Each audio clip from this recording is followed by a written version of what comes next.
முதல்ல அவர் யார்? 15 வருஷம் எங்கே போய் படுத்துக்கிருந்தாரு? இவர் எதுக்கு அதை போட்டோ வெட்டி ஒட்டி கொடுக்கணும்? அதுக்கு தேவை என்ன? எங்கிருந்து எடுத்தார் அந்த படத்தை? எப்படி வெட்டி கொடுத்தாரு சொல்லுங்க. அவர் என்னை முதல்ல நேரில் பார்த்துக்காரா, பேசியிருக்காரா? எங்கே வர சொல்லி கூட்டிட்டு வாங்க வர. அவர் எப்போ என்னோட பேசியிருக்காரு பாருங்க.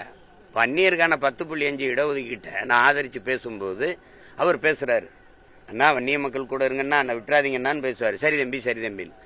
அவர் வெங்காயம் படம் எடுத்தார், அதனால வெங்காயங்களுக்கு ஆதரவாக பேசுகிறாப்புல. நமக்கு அது ஒன்றும் இல்லை.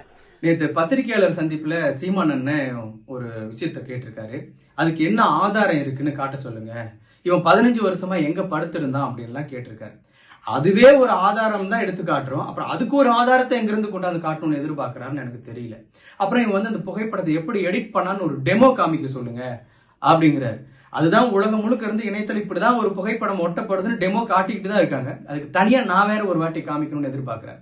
அப்புறம் இவன் பிரபாகரனை பொய்ன்னு சொல்லிட்டான் அப்படின்னு சொல்றாரு. நாங்க எப்ப சொன்னோம்? தலைவர் பிரபாகரன் தான் உலகத்திலே உண்மையான தலைவர்ங்கிறதா எங்களுடைய நிலைப்பாடும் கூட. இந்த விஷயத்துல ஏன் இவ்வளவு குழப்பம்னு தெரியல. அண்ணன் செங்கோட்டையனை பேச சொல்லியிருக்கலாமே. எனக்கு தான் அவருக்கு தொடர்பு இல்லாம போயிட்டாரு. அவங்க கட்சியை சார்ந்தவர், அவருடைய நண்பர், ரொம்ப க்ளோஸா இருந்தவர். அவர் சொல்லியிருக்கலாமே நான் சொன்னது உண்மையா பொய் அங்க சொல்லியிருந்தா ஒரே நிமிஷத்துல வேலை முடிஞ்சிருக்குமே. ஏன் அவரை பேச விடாம தடுத்துட்டு இருக்காங்கன்னு எனக்கு தெரியல. இதெல்லாம் கூட எனக்கு பிரச்சனை இல்லை. நம்ம அண்ணன் நான் கடந்து போகணும் அப்படின்னு தான் நான் நினைச்சேன். ஆனா நேத்து திரும்பவும் என்னை பத்தி ஒரு முழு பொய்ய சொல்லியிருக்காரு. அதனாலதான் நான் விலைக்கு சொல்ல வேண்டிய ஒரு தேவை ஏற்பட்டிருக்கு. வன்னியர் உள் ஒதுக்கீடு சம்பந்தமா ஒரு பிரச்சனை வரும்பொழுது இவர் குரல் கொடுத்ததுக்கு நன்றி சொல்லும் விதமா கூப்பிட்டு அவர்கிட்ட பேசிட்டு, ஆனா சமூக நீதி சார்ந்து நீங்க குரல் கொடுக்குறீங்க, ரொம்ப நன்றி.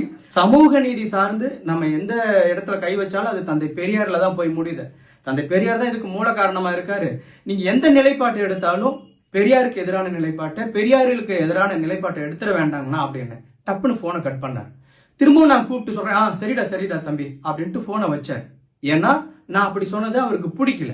ஆனா இன்னைக்கு என்ன பத்திரிகையாளர்கிட்ட சொல்லியிருக்காரு அப்படின்னா, ஆனா வன்னியர் மக்களை கைவிட்டுறாதீங்க, வன்னியர் மக்களை எப்படியாவது காப்பாத்துங்க அப்படின்னு சொன்னா, நான் சரிடா தம்பி நான் வன்னியர் மக்களை கைவிட மாட்டேன் அப்படின்னு சொன்னேன் அப்படின்னு ஒரு உண்மைக்கு மாறான ஒரு தகவலை சொல்லியிருக்காரு.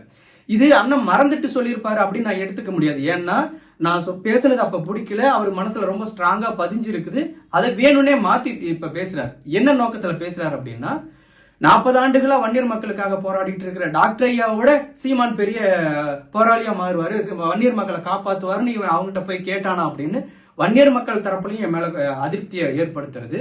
ரெண்டாவது பெரியாரிஸ்டுக்கு மத்தியில இவன் வன்னியர் மக்கள் சார்ந்து ஏதோ சாதிய சிந்தனையோட பேசியிருக்கான் போல இருக்கு அப்படின்னு இவங்களுக்கு மத்தியிலையும் ஒரு அதிருப்தியை ஏற்படுத்தணும்னு நினைச்சு அண்ணா இப்படி ஒரு உண்மைக்கு மாறான செய்தியை சொல்லியிருக்காரு. நான் கண்டிப்பா இதுக்கு எனக்கு அண்ணன் ஆதாரம் கொடுத்துதான் ஆகணும். ஏன்னா இது குடியரசு இதழோ விடுதலை இதழில் தேடுற மாதிரியோ அல்லது நாட்டுடைமை ஆக்கப்பட்ட பிறகு ஆதாரம் கொடுக்கற மாதிரியான விஷயம் கிடையாது. அவரோட கைபேசியிலேயே இருக்கு. ஏன்னா அவரோட பல கைபேசி உரையாடல்களை பதிவு செய்யப்பட்டு இணையத்துல நான் கேட்டிருக்கேன். இதுவும் அவர் எல்லா கைபேசி உரையாடலையும் பதிவு பண்றாரு. தயவு செஞ்சு கொஞ்சம் பின்னாடி போய் நான் என்ன பேசணுங்கிறத எடுத்து பொது வெளியில போட்டா நான் ரொம்ப மகிழ்ச்சி அடைவேன். ஏன்னா நான் பேசுனதுக்கு உண்மைக்கு மாறா ஒரு விஷயத்த சொல்லியிருக்காரு. தயவு செஞ்சு அவர் எடுத்து அந்த ஆதாரத்தை வெளியிடணும் அப்படின்னு கேட்டுக்கிறேன். திரும்ப பெரியாருக்கு எதிராக பிரபாகரன் நிறுத்துறாங்க, பெரியாருக்கு எதிராக அன்னை ஆணைமுத்து அவர்களை நிறுத்துறது, இதெல்லாம் அவரோட நிலைப்பாடு. எல்லாருமே பெரியாருக்கு ஆதரவா தான். தலைவர் பிரபாகரனா இருக்கட்டும், ஐயா ஆணைமுத்து அவர்கள்ட்டும் எல்லாருமே பெரியாரிஸ்ட் தான். பெரியாரிஸ்டுகள் எல்லாமே கொண்டாந்து பெரியாருக்கு எதிராக நிறுத்துறது மூலமா என்ன வெற்றியை அடைய முடியும்னு எனக்கு தெரியல. தொடர்ந்து இந்த மாதிரியான உண்மைக்கு மாறான செய்திகளை சொல்லாம ஏன் அண்ணங்கிறதுனால திரும்பவும் அவர்கிட்ட ரொம்ப அன்போட வேண்டுகோள் கேட்டுக்கிறேன். அண்ணா, நாம சமூக நீதி சார்ந்து நின்னா மட்டும்தான் வடமாநிலங்கள் மாதிரி ஆகாம இந்த நம்ம தமிழ்நாடு காப்பாற்றப்படுங்கிறத திரும்பவும் உங்ககிட்ட நான் வேண்டுகோளா வச்சுக்கிறேங்கன்னா, தயவு செஞ்சு இந்த உண்மைக்கு மாறான தகவலை நீங்க சொன்னதை மட்டும் ஆதாரப்பூர்வமா எடுத்து வெளியிட்டுருவீங்க அப்படிங்கிற நம்பிக்கையோட உங்ககிட்ட கேட்டுக்கிறேங்கண்ணா. நன்றிங்க.